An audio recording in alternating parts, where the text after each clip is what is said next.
మల్కాజ్గిరి నేతలతో సీఎం రేవంత్ రెడ్డి సమావేశమయ్యారు. దానికి సంబంధించిన బ్రేకింగ్ న్యూస్ చూస్తున్నాం. అయితే ఈ సమావేశానికి 7 అసెంబ్లీ నియోజకవర్గాల కాంగ్రెస్ నేతలైతే హాజరు కాబోతున్నారు. మల్కాజ్గిరిలో పార్టీ గెలుపు కోసం అటు అభ్యర్థి ఎంపికపై కూడా చర్చ జరగబోతున్నట్లుగా తెలుస్తోంది. ఇదే అంశానికి సంబంధించిన మరింత సమాచారాన్ని మా ప్రతినిధి భవిత అందిస్తారు. భవిత, చెప్పండి. మల్కాజ్గిరి నేతలతో సీఎం రేవంత్ రెడ్డి అయితే సమావేశం కాబోతున్నట్లుగా తెలుస్తోంది. దీనికి సంబంధించిన డీటెయిల్స్ ఏ విధంగా ఉన్నాయి?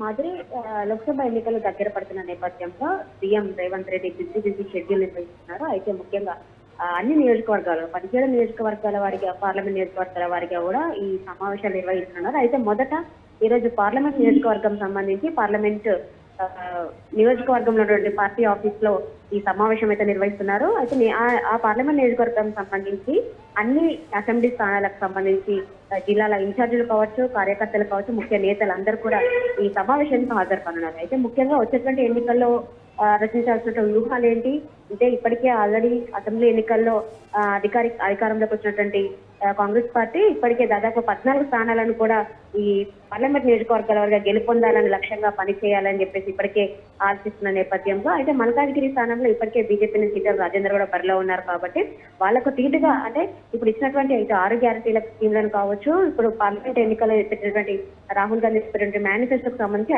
5 న్యాయాలు అందులో ఉన్నటువంటి 25 అంశాలను ప్రతి గడపకు తీసుకెళ్లాలని చెప్పేసి ఇప్పటికే వాళ్ళకు దిశానిర్దేశం చేయనున్నారు. అంటే ప్రతి ఒక్క కార్యకర్త కూడా ఒక సైనికుల్లా పనిచేసి ఖచ్చితంగా గెలిపే లక్ష్యంగా పనిచేయాలని చెప్పేసి ఈ ఎన్నికలకు సంబంధించి కొన్ని హామీలను సూచనలు చేయనున్నట్టుగా కూడా తెలుస్తుంది. మాదిరి రైట్, థ్యాంక్ యూ భవిత.